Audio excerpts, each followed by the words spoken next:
लेकिन गौरी, ये टमाटर तो बहुत गले सड़े हैं। तुझे किसने कह दिया ये टमाटर गले सड़े हैं? ऐसे ही होते हैं टमाटर। ज्यादा नखरे मत कर और ले जा।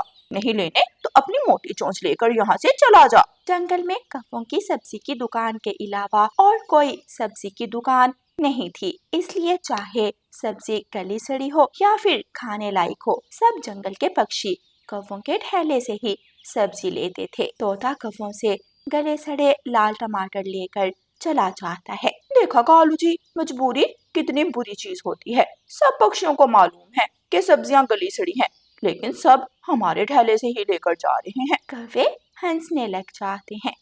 यार तोते, क्या तुझे खेती करना नहीं आती? उन कौवों के पास सिर्फ एक ही खेत है, इसलिए वो कौवे हमें गली सड़ी सब्जियां पकड़ा देते हैं। इस बात से तो मैं भी बहुत परेशान हूँ। कल के सड़े टमाटर खाकर मेरे तो पेट में दर्द हो रही है। कबूतर और तोता दोनों ऐसे ही बातें कर रहे थे कि वहाँ एक बूढ़ी चिड़िया आ जाती है। बेटा, मेरे साथ उन कौवों की दुकान पर तो चलो। मैं कल प्याज लेकर गई थी। मैंने घर जाकर प्याज काटा तो सारा प्याज अंदर से गला सड़ा था। माँ जी, वो कौवे किसी पक्षी की बात नहीं सुनते। वापस जाना बेकार है। मुझे फसल तैयार करने का सारा तरीका मालूम है, लेकिन अब मेरे बूढ़े पंखों में वो जान नहीं है कि मैं खेत तैयार कर सकूं। माँ जी, हम है ना, आप हमें बताएं कि क्या करना है, हम मेहनत करेंगे। फिर तोता, कबूतर और वो बूढ़ी चिड़िया एक बंजर जमीन की तरफ उड़ते हैं और वहां आकर एक सूखे पेड़ के नीचे बैठ जाते हैं। लेकिन माँ जी, ये जमीन तो पूरी तरह बंजर हो चुकी है। हम इस बंजर जमीन को जरखेज कैसे बनाएंगे? बेटा, ये जमीन बरसों पहले बहुत जरखेज होती थी। ये मेरी जमीन है। जंगल में इससे बढ़िया जमीन नहीं मिलेगी। बस थोड़ी सी मेहनत करनी है हमें और हम इस जमीन को जरखेज बनाएंगे। हम मेहनत करने को तैयार है माँ जी। फिर अगली सुबह तोता और कबूतर उस बंजर जमीन पर काम शुरू करते हैं। कबूतर और तोते, बेटा तुम दोनों जमीन की खुदाई करो। मैं नदी से जाकर पीने को पानी लाती हूँ। गर्मी बहुत ज्यादा है। बूढ़ी चिड़िया पानी लेने नदी की तरफ उड़ती है और कबूतर और तोता खुदाई शुरू करते हैं। कालू कौवा और गोरी कौवी वहां से गुजरते हैं तो तोते और कबूतर को खुदाई करता देखकर रुक जाते हैं। इन पक्षियों की इतनी हिम्मत कि अब ये हमारा मुकाबला करेंगे। गोरी, इन्हें मेहनत करने दो। मैंने भी इनकी मेहनत को मट्टी में ना मिला दिया तो कहना। फिर ऐसे ही कुछ दिन गुजर जाते हैं। मैंने कहा था ना, हमारी मेहनत रंग लाएगी। अब खेत में घास उगना शुरू हो गई थी और बीजों से छोटे छोटे पौधे निकल आए थे। अब तो बस समय पर पानी देना है और हमारी ताजा ताजा सब्जियां तैयार हो जाएंगी। वो सब बहुत खुश थे। रात हो जाती है। कालू, किस दिन का इंतजार कर रहे हो तुम? जिस दिन वो तोता और कबूतर हमारे बराबर आकर अपना सब्जी का ठेला लगाएंगे, तुम तब करोगे कुछ। गोरी, वो केमिकल वाली दवा कहाँ है? क्या तुम उनके खेत में वो जहरीली दवा डालोगे? हाँ गोरी, मैं उनका खेत बर्बाद कर दूंगा। कालू कौवा बहुत गुस्से में घर से जहरीली केमिकल वाली दवा लेकर निकल जाता है और खेत में पहुंच जाता है। लेकिन कालू को नहीं मालूम था कि बूढ़ी चिड़िया अभी खेत में ही काम कर रही थी। कौन है ये? किसकी आवाज है? बूढ़ी चिड़िया कालू कौवे को खेत में जहरीली दवा डालते हुए देख लेती है। काले कौवे, ये क्या कर रहे हो तुम? मेरे खेत में कौन सी दवा मिला रहे हो? बूढ़ी चिड़िया कौवे को रोकने के लिए आगे बढ़ती है। कालू कौवा जल्दी से अपने पास पड़ा फोड़ा उठा लेता है और बूढ़ी चिड़िया के सर में मार देता है। बूढ़ी चिड़िया वहीं गिर जाती है। कहीं ये बूढ़ी चिड़िया मर तो नहीं गई? ऊपर वाले, ये मेरे पंखों से क्या हो गया? कालू दवा मिलाए बिना ही वहां से भागता है। कालू कौवा घर आकर अपने घोंसले में दबक कर बैठ जाता है। क्या हुआ कालू जी, तुम्हारी शक्ल पर 12 क्यों बज रहे हैं? उन पक्षियों के खेत में दवा मिला दी या फिर नहीं? गोरी, मुझसे गलती हो गई, बहुत बड़ी गलती हो गई। अब मुझे पक्षी नहीं छोड़ेंगे। फिर कालू कौवा गोरी को सारी बात बताता है। कालू कौवा जोरों से रोने लग जाता है। कालू जी चुप कर जाओ, किसी को नहीं पता कि ये तुमने किया है। तुम चिंता मत करो, किसी को पता नहीं चलेगा।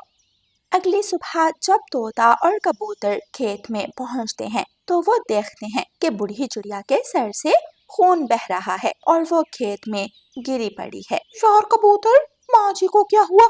जल्दी माँ जी को उठाओ, बुलबुल डॉक्टर के पास लेकर चलते हैं। फिर कबूतर माँ जी को उठाता है और बुलबुल के पास ले जाता है। बुलबुल जल्दी से माँ जी के सर पर पट्टी करती है और बूढ़ी चिड़िया माँ के पंख में ट्रिप लगा देती है। माँ जी के सर से बहुत खून निकला है, बहुत सा खून जाया हो गया है माँ जी का, लेकिन ऊपर वाले का शुक्र है अभी सांसें चल रही हैं।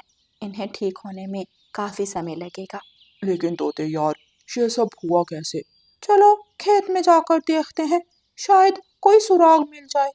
फिर तोता और कबूतर जाकर खेत में देखते हैं तो उन्हें काले कौवे के पंख और केमिकल वाली दवा मिलती है। हमें पुलिस को बुलाना चाहिए। फिर तोता जल्दी से पुलिस को कॉल करता है और पुलिस को लेकर कौवों के घर पहुंच जाता है। खेत में से कालू कौवे तुम्हारे पंख मिले हैं और इस केमिकल वाली दवा पर भी तुम्हारे पंख के ही निशान हैं। इसका साफ मतलब यही है, तुमने ही बूढ़ी चिड़िया माँ पर जानलेवा हमला किया है।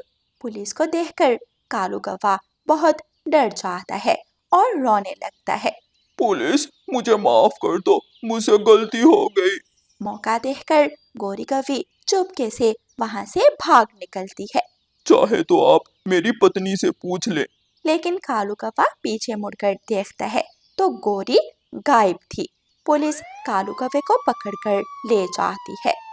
तोते और कबूतर का खेत भी तैयार हो जाता है। फिर वो जंगल में अपनी एक सब्जी की दुकान खोलते हैं और उनका काम बहुत अच्छा चलता है क्योंकि वो ताज़ा सब्जी बेचते थे। बूढ़ी चिड़िया भी आहिस्ता आहिस्ता ठीक हो रही थी और गोरी कौवी एक पेड़ की डाल पर बैठी रो रही थी।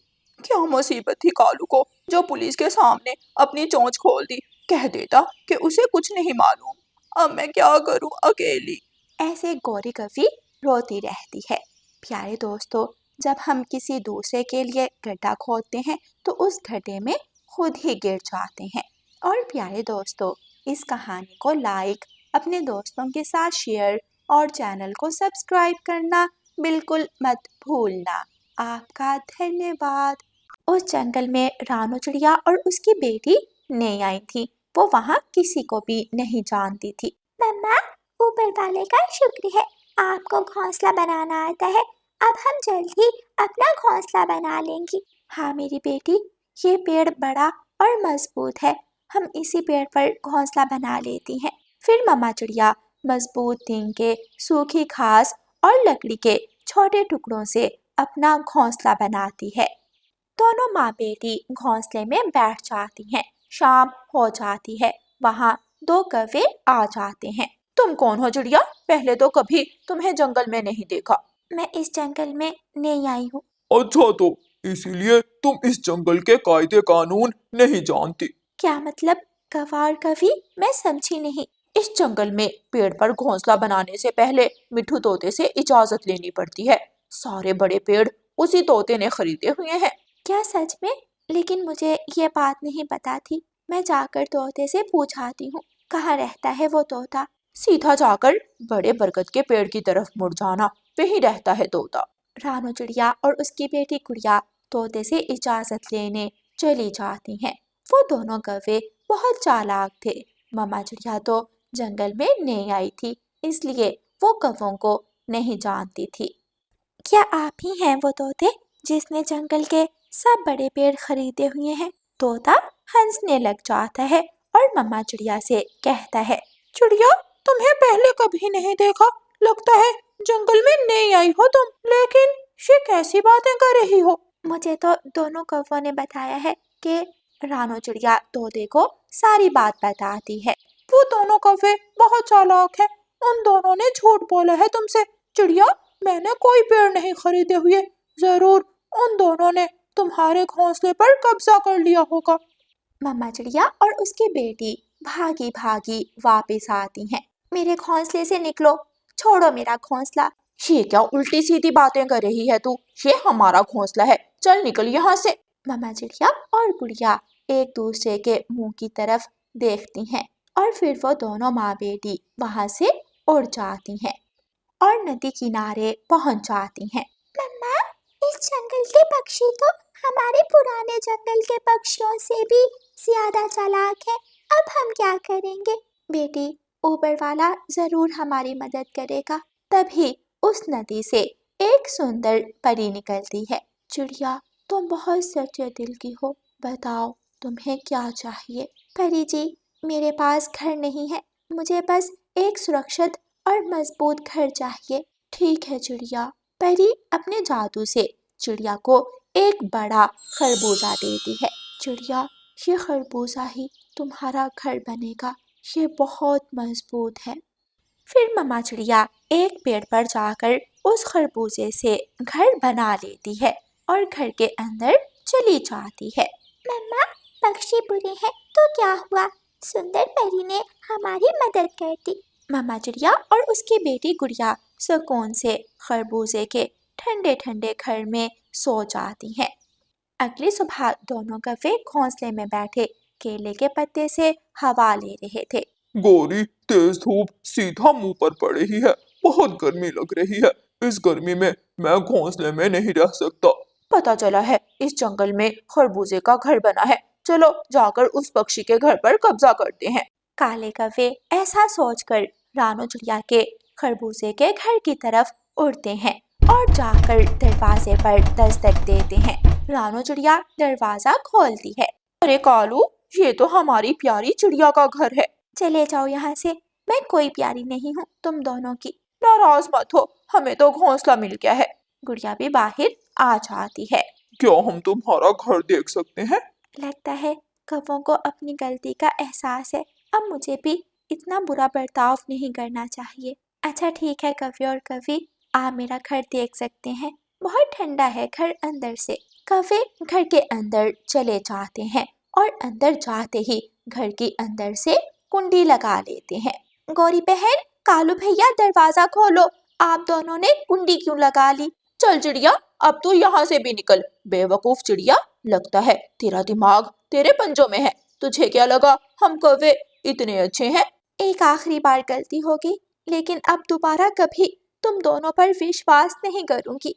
रानो चिड़िया और उसकी बेटी फिर से निराश होकर नदी किनारे चली जाती हैं।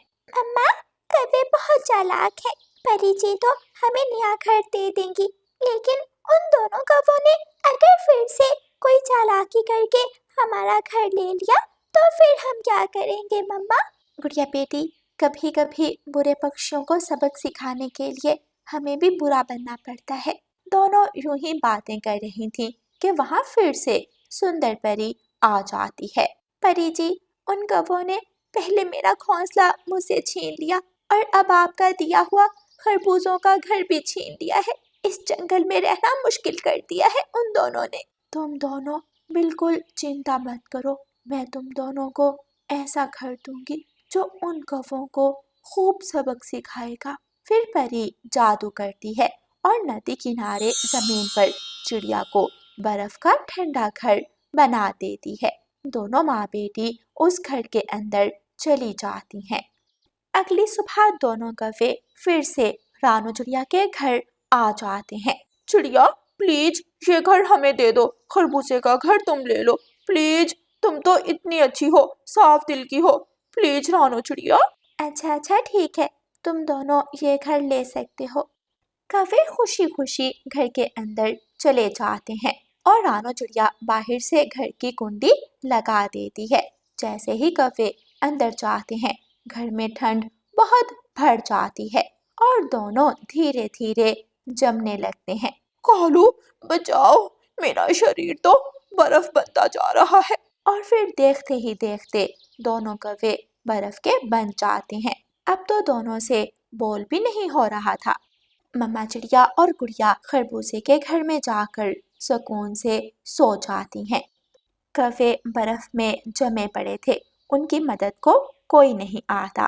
कौवों को उनकी चालाकी की खूब सजा मिल जाती है। प्यारे दोस्तों, इस कहानी को लाइक, अपने दोस्तों के साथ शेयर और चैनल को सब्सक्राइब करना बिल्कुल मत भूलना। आपका धन्यवाद।